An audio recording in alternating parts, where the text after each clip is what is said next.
These pictures were taken inside a nation that is completely shut off from the rest of the world, Afghanistan.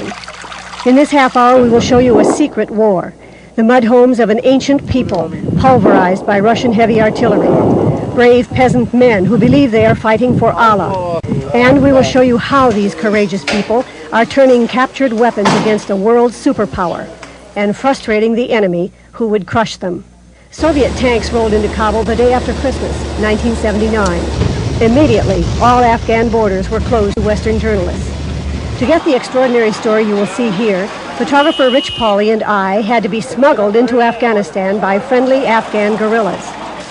A little black dye dabbed on a blonde beard and a shopping trip to a frontier bazaar for a shalwar kameez suit turned Rich into a passable Afghan.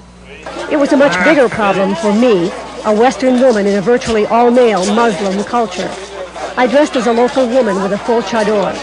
As additional security, I was to be hidden in a battlefield ambulance driven by a guerrilla surgeon.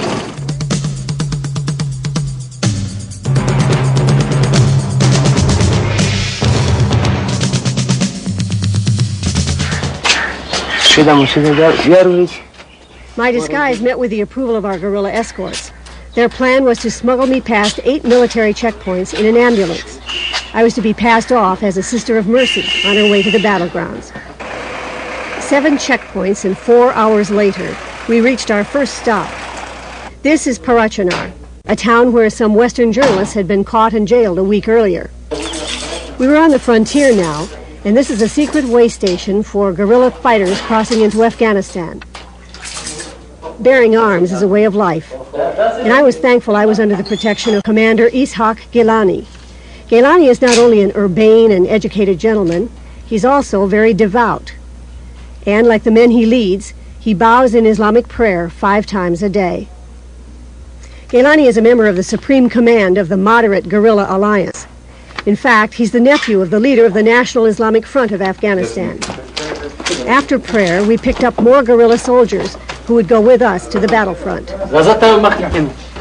This would take another 2 hours over very rough roads with no bridges over rivers.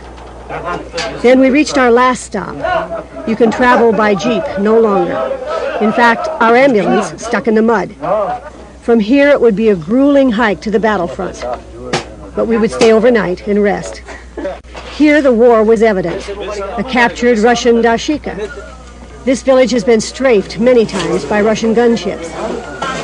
And now I was assigned my own personal bodyguard, who would risk his life to protect mine. That night there was a war council, a jirga, as the guerrillas call it. From all around, 40 or so local commanders journeyed on foot to meet our commander, Ishaq. Those with lesser rank, who couldn't squeeze inside the room, stood around the doorway. This jirga was to plan an attack on the Russian garrison.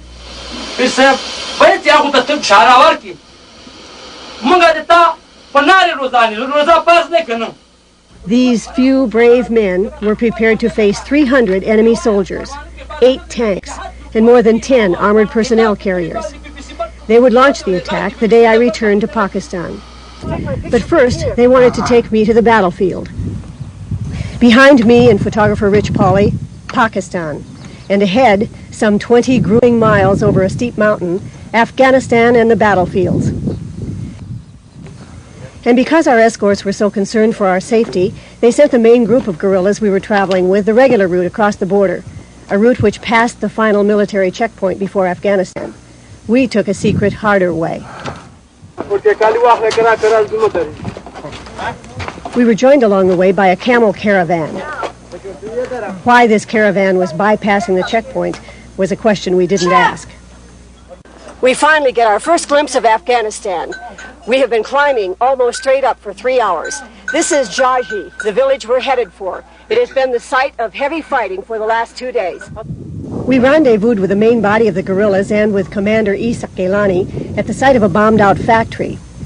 This is the first building we saw in Afghanistan. It once produced furniture, but 4 years ago it was destroyed by guerrillas fighting the Russian-backed communist government of Afghanistan.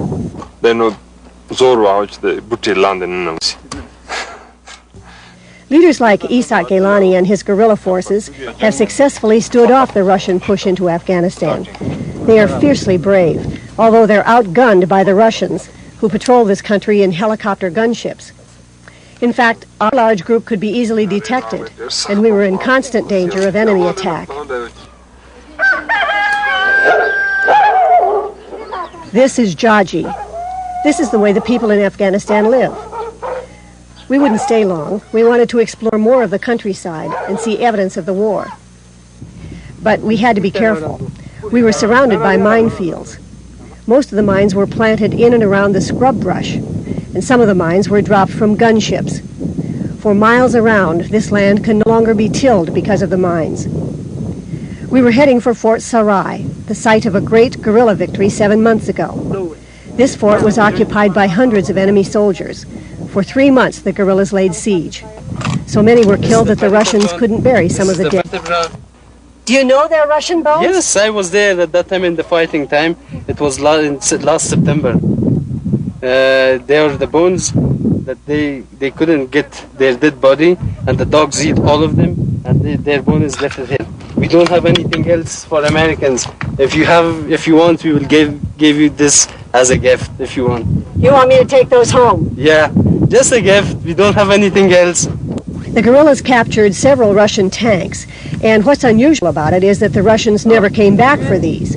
Usually when the Russians lose tanks or heavy pieces of equipment in battle, they will send back their big helicopters to airlift the lost equipment out of enemy hands. But these tanks remain as trophies for the resistance.